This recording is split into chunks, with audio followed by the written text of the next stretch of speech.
Tell the story of how we met Fernando. Okay. Sunday, I was late to church.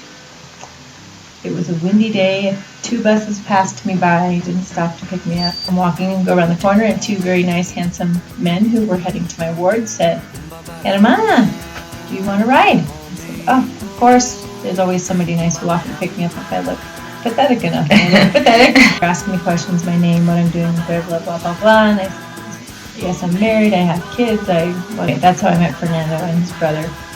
And Fernando was very friendly. Told me he was a student at Ibero, and I said, "That's great. I need some friends at Ibero, so do you know people that we can hang out with and speak Spanish, blah, blah." And he said, "Sure." So we talked back and forth, made plans to meet, and I said, he kept trying to get me to go out with him, and I said, "I told you I'm married, I can't go out with you, but my sister is coming to town on Friday and would love to meet a handsome Mexican like you." You lied to his face. I did. For your own. Get him off my back. Didn't work, but okay. Anyway, so I told them I had a hot date for her.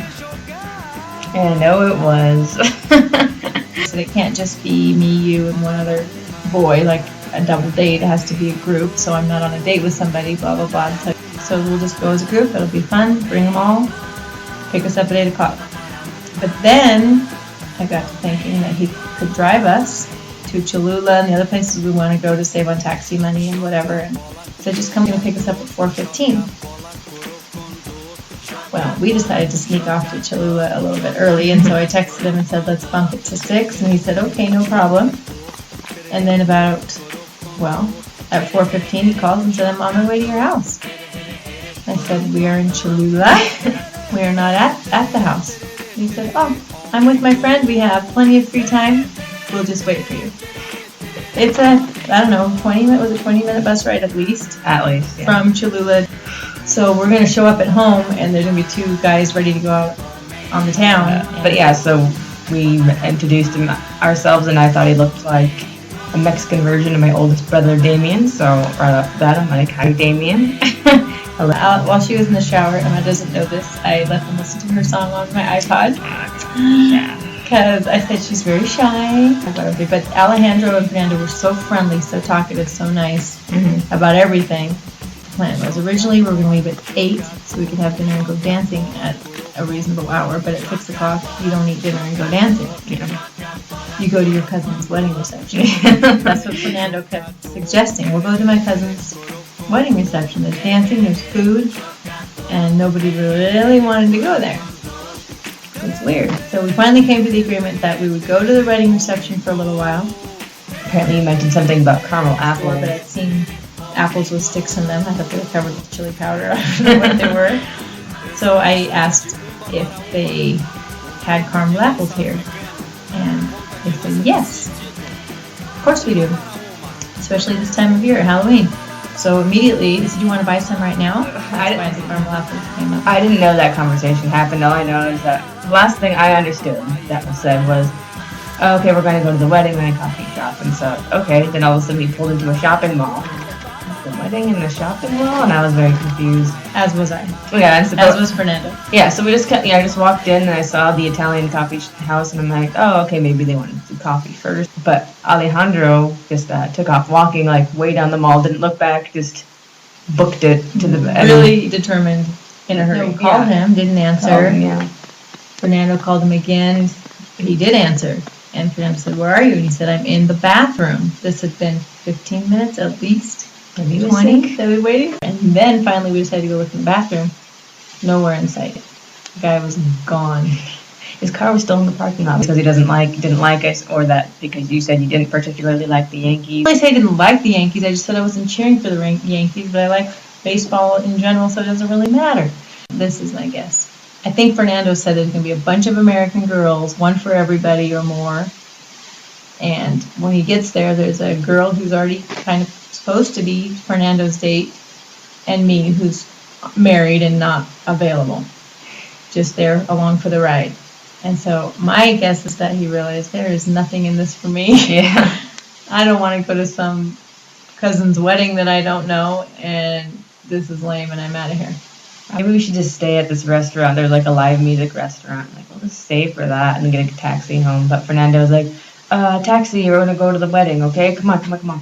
And Meredith said, like, this feels weird. I did not. At that point, it was so crazy. Nothing had gone like we talked about. Nothing. Things that Fernando was saying were not true. His friend takes off a situation. I had a moment where I thought it was like a setup, like, okay, you take off, and that way I get both the girls to myself, and then some creepiness happens. So I was like, for a second, that's why when we got in the taxi, I'm like, okay, if we don't pull directly in front of the church, if we have to like, oh, it's down this path, then I'm like, I'm not getting out unless I see the church and hear music. But we did after like a half-hour dark freaky ride on like a dirt road in Cholula, just like the guts of Cholula. Yeah, so we got there, and it was cool. Like, they were doing all these weird tradition things, and like it was fun, loud music and dancing. But we were out of place. We were sitting at the gift table, which was like at the head of everything, and but I don't know if it was his cousin getting married. There was the one boy who was really nice to us. Maybe my cousin is going to be at a wedding. I think that's what it was. Because I needed kind of pile of gifts, eating gasoline that was poured on chicken. It was mole. It's an authentic poblano dish. Emma wasn't ready for it. That was it. You got to work your way up to mole. Yeah, but I think Fernando went for the free food personally. Oh yeah, you don't have, there's no cover charge for the dancing. Yeah, free food, dancing. We were ready to leave after 2 minutes. Yeah. We were ready to leave before we got there. Yeah, I was enjoying the spectacle, but it was awkward. But yeah, we left there after a lot of confusion, like, how are we gonna leave? He said his cousin was gonna give us a ride. That didn't happen. He's like, well, I'll go get my car and then I'll drive you home. But we just got a taxi and we were just gonna leave him, but he came with us because he doesn't understand any language. Because I said, we're going to go home now, thank you. And he said, well, let me come with you and I'll get my car and we'll go do something. And I said, I think we're ready to go to my house and stay there. Okay, well, I'll come with you and we'll do something. And I said, we're ready to go home. I can't leave. But so he ends up riding with us in the taxi, and Emma didn't eat because I didn't eat either. But I wasn't hungry, but the mole was too much for her, so she didn't eat it. So he said, let's go to Applebee's and get you some familiar food. And so the taxi's driving, and we're coming up close to Applebee's, and we just pass it on by, even though we said Applebee's. Yeah, Fernando was in the front seat and kept trying to talk to us and said, can I just come sit back there with you because it's too hard for me to turn around all the time. And he's a pretty tall guy. It's a little tiny taxi car, and so he comes back and pops himself in between the two of us, and so I was like, I was looking to like smash myself against the door. I'm like, after a while. And I kept hitting my head on the door thing because I kept trying to not bounce into him. Because he was like this. But we got there and I got a little bit of okay food. The taxi drops us off and he says, oh, do you have 100 pesos to pay for the taxi? Yeah. We paid for the taxi. We paid for the taxi. And, he didn't need a taxi because his friend was supposed to be driving, then his cousin was supposed to be driving. That was the main reason I wanted to go, is I thought, like, a free evening of fun, like free food, free dancing, free whatever. But that was free rides. But no, free nothing. Free one taxi ride to a really awkward wedding. Or he had a free meal.